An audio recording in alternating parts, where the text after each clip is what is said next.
friends, welcome to our channel, Dhiman Coaching Center.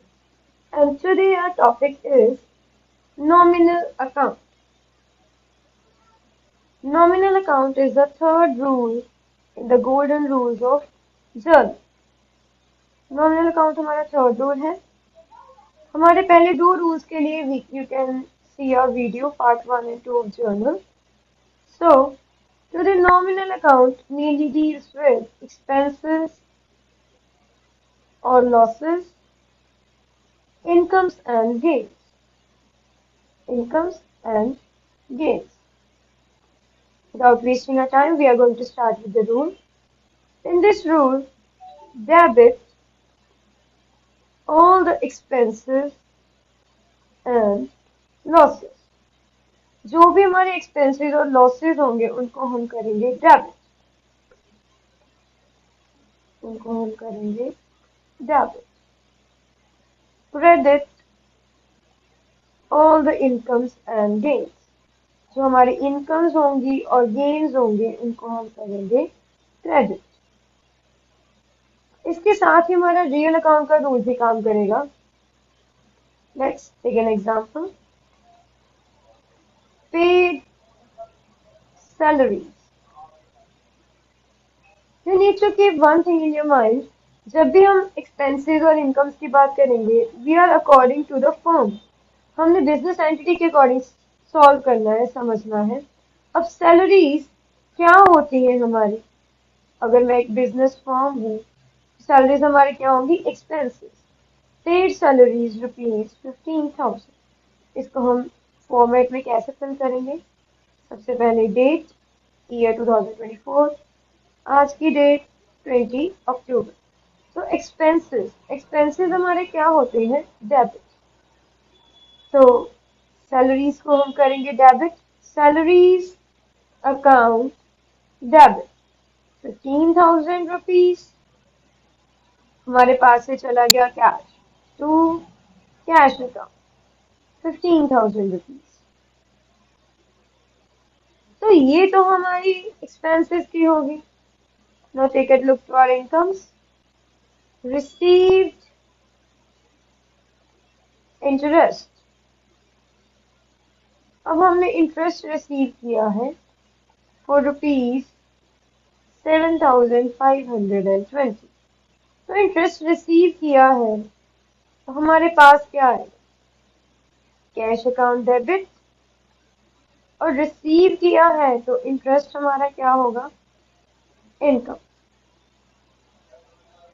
Cash account debit 7,520 to interest received.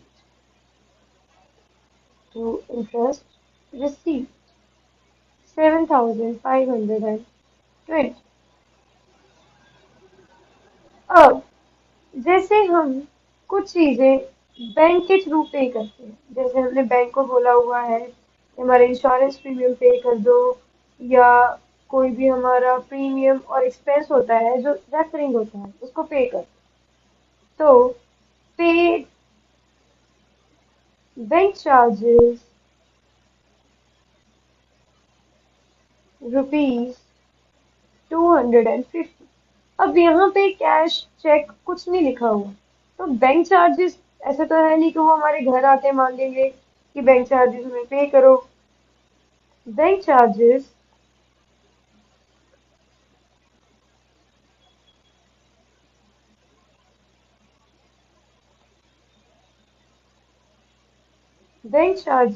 Account debit.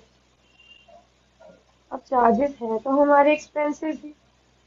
Bank charges account debit ₹250 to bank. Now the logic behind this entry is यहाँ पे cash क्यों नहीं आया?